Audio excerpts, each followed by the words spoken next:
ആരോഗ്യം അമൂല്യം.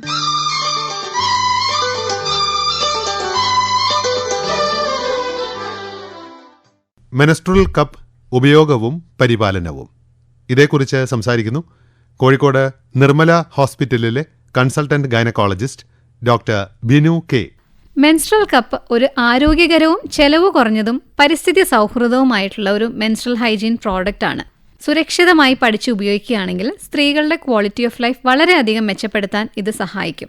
അപ്പോൾ എന്തുകൊണ്ടാണ് നമ്മൾ മെൻസ്ട്രൽ കപ്പ് യൂസ് ചെയ്യേണ്ടത്? ഇതിന് കുറേ ഗുണങ്ങളുണ്ട്. അതായത് ആരോഗ്യപരമായിട്ട് പറയുകയാണെങ്കിൽ നമ്മൾ പാഡൊക്കെ യൂസ് ചെയ്യുമ്പോൾ ഉണ്ടാകുന്ന റാഷസ്, നനവ്, ദുർഗന്ധം, ഇതെല്ലാം മെൻസ്ട്രൽ കപ്പ് യൂസ് ചെയ്യുമ്പം വളരെ കുറവായിട്ടാണ് കാണാറുള്ളത്. രണ്ടാമത്തത്, വളരെ സുഖകരമായിട്ട് യൂസ് ചെയ്യാൻ പറ്റുന്ന ഒരു മെൻസ്ട്രൽ ഹൈജീൻ പ്രോഡക്റ്റാണ് ഈ മെൻസ്ട്രൽ കപ്പ് എന്ന് പറയുന്നത്.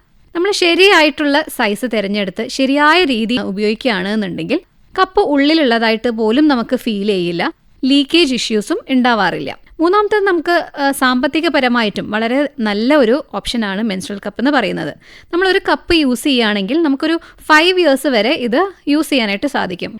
നേരെ മറിച്ച് നമ്മൾ പാഡ് യൂസ് ചെയ്യുകയാണെങ്കിൽ നമുക്ക് മാസത്തിൽ പാഡ് ഉപയോഗിക്കുന്ന ആ ഒരു ചിലവ് വളരെയധികം കൂടുതലാണ്. അപ്പം അത് ഒഴിവാക്കാനായിട്ടും നമുക്ക് മെൻസ്ട്രൽ കപ്പ് ഉപയോഗിക്കുന്നത് വഴി സാധിക്കുന്നതാണ്.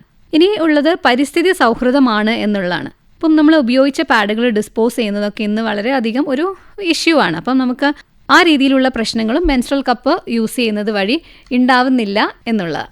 അപ്പോൾ എങ്ങനെയാണ് നമ്മൾ മെൻസ്ട്രൽ കപ്പ് ഉപയോഗിക്കേണ്ടത്? ഒരുപാട് പേർക്കുള്ള ഒരു സംശയമാണത്. അപ്പോൾ നമ്മൾ പ്രോപ്പറായിട്ടുള്ള ഹാൻഡ് ഹൈജീൻ വേണം. നമ്മുടെ കൈകൾ സോപ്പും വെള്ളവും ഉപയോഗിച്ച് നല്ല രീതിയിൽ വാഷ് ചെയ്തതിന് ശേഷം വേണം നമ്മൾ കപ്പ് യൂസ് ചെയ്യാനായിട്ട്. അപ്പോൾ കപ്പ് മടക്കി നമ്മൾ യോനിയിൽ ഇൻസേർട്ട് ചെയ്യുന്നതിന് പല രീതികളുണ്ട്. അപ്പോൾ നമ്മൾ കോമൺ ആയിട്ട് പേഷ്യൻസിനോട് പറയാറുള്ളത് ഒരു 3 ഫോൾഡിനെ പറ്റിയാണ്. C ഫോൾഡ് ഉണ്ട്, പഞ്ച് ഡൗൺ ഫോൾഡ് ഉണ്ട്, 7 ഫോൾഡ് ഉണ്ട്. അപ്പം ബിഗിനേഴ്സിന് യൂസ് ചെയ്യാൻ പറ്റുന്ന ഒരു ഈസി ആയിട്ടുള്ള ഫോൾഡുകൾ തന്നെയാണ് ഇത്. കപ്പ് യൂസ് ചെയ്യുന്നത്, കപ്പ് അകത്തേക്ക് വെച്ച് ഇത് തുറക്കുമ്പോൾ ഒരു വാക്വം സീല് ഫോം ചെയ്യും. അപ്പം അങ്ങനെ പ്രോപ്പറായിട്ടൊരു വാക്വം ഉണ്ടായി കഴിഞ്ഞിട്ടുണ്ടെങ്കിൽ ലീക്കേജ് ഇഷ്യൂസ് ഒന്നും കാണാറില്ല. 6 hours ശേഷം നമുക്കിത് പുറത്തെടുത്ത് ക്ലീൻ ചെയ്ത് വീണ്ടും ആ കപ്പ് യൂസ് ചെയ്യാവുന്നതാണ്. അപ്പോൾ ഇത് എപ്പോഴാണ് സ്റ്റെറിലൈസ് ചെയ്യേണ്ടത്? ഓരോ പ്രാവശ്യം നമ്മൾ യൂസ് ചെയ്ത് ഡിസ്കാർഡ് ചെയ്ത് പിന്നെയും യൂസ് ചെയ്യുമ്പോൾ സ്റ്റെറിലൈസ് ചെയ്യണോ എന്നുള്ള ഡൗട്ട്സ് ഒക്കെ പേഷ്യൻസ് ചോദിക്കാറുണ്ട്. അപ്പോൾ നമ്മൾ ഓരോ പീരീഡിൻ്റെ മുന്നേയും പീരീഡ് കഴിഞ്ഞതിന് ശേഷവും നമ്മൾ കപ്പ് പ്രോപ്പറായിട്ട് സ്റ്റെറിലൈസ് ചെയ്യേണ്ടതാണ്. എങ്ങനെയാണ് സ്റ്റെറിലൈസ് ചെയ്യുകയെന്ന് ചോദിക്കുകയാണെങ്കിൽ, ചൂടായ തിളച്ച വെള്ളത്തിനകത്ത് ഈ കപ്പ് 10 minute മുക്കി സ്റ്റെറിലൈസ് ചെയ്യുക. അതിനുശേഷം നമ്മൾ പീരീഡ് കഴിഞ്ഞ് നമ്മൾ കപ്പ് എടുത്ത് വെക്കുകയാണെങ്കിൽ നമ്മൾ അതിനുശേഷം ഇത് എയർ ഡ്രൈ ചെയ്തിട്ട് നല്ല വൃത്തിയായിട്ടുള്ള കവറിൽ സൂക്ഷിക്കാം. അപ്പം നെക്സ്റ്റ് പീരീഡ് വരെ അത് അവിടെ ഇരുന്നോളും. അതിനുശേഷം അടുത്ത പീരീഡ് ആകുമ്പം യൂസ് ചെയ്യുന്നതിന് മുന്നേ ആയിട്ട് വീണ്ടും ഇതേ പ്രോസസ്സ് റിപ്പീറ്റ് ചെയ്തതിന് ശേഷം മാത്രം കപ്പ് യൂസ് ചെയ്യാൻ തുടങ്ങുക. ഓരോ പ്രാവശ്യം നമ്മൾ കപ്പ് ഉപയോഗിച്ചിപ്പോൾ 6 മണിക്കൂറിന് ശേഷം നമ്മൾ കപ്പ് ചേഞ്ച് ചെയ്യുമ്പോഴും സ്റ്റെറിലൈസ് ചെയ്യേണ്ട ആവശ്യമില്ല.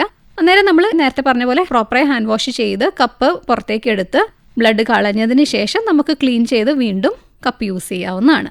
കപ്പിൻ്റെ സേഫ്റ്റീനെ പറ്റിയിട്ട് ചിലവർ ചോദിക്കാറുണ്ട്. അപ്പം മെഡിക്കൽ ഗ്രേഡ് സിലിക്കോൺ അല്ലെങ്കിൽ റബ്ബറിൽ നിർമ്മിച്ച കപ്സാണ് നമ്മൾ യൂസ് ചെയ്യേണ്ടത്. അത് ശരീരത്തിന് വളരെ സുരക്ഷിതമായിട്ടുള്ളൊരു കാര്യമാണ്.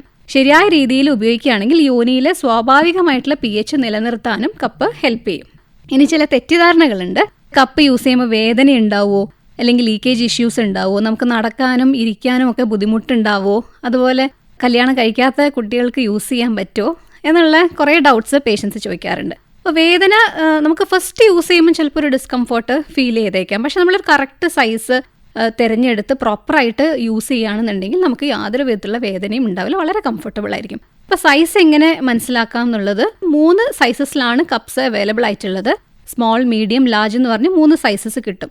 നിങ്ങളുടെ പ്രായം, നിങ്ങളുടെ ചൈൽഡ് ബർത്ത് ഹിസ്റ്ററി, അതായത് നിങ്ങൾക്ക് നോർമൽ ഡെലിവറി ആണോ അല്ലെങ്കിൽ സിസേറിയൻ സെക്ഷൻ ആണോ, നിങ്ങൾ അങ്ങനെ സെക്ഷലി ആക്റ്റീവ് ആണോ, ഈ കാര്യങ്ങളൊക്കെ നോക്കിയിട്ടും എക്സാമിൻ ചെയ്തിട്ടുമാണ് നമ്മൾ കപ്പിൻ്റെ പ്രോപ്പർ സൈസ് പറയുന്നത്. അപ്പോൾ കറക്റ്റായിട്ടുള്ള സൈസ് കറക്റ്റ് രീതിയിൽ നിങ്ങൾ വെക്കുകയാണെന്നുണ്ടെങ്കിൽ നിങ്ങൾക്ക് യാതൊരു വിധത്തിലുള്ള ഈ പറഞ്ഞ ബുദ്ധിമുട്ടുകളും ഉണ്ടാവില്ല എന്നുള്ളതാണ്. പിന്നെ ആരൊക്കെയാണ് കപ്പ് ഒഴിവാക്കേണ്ടത്?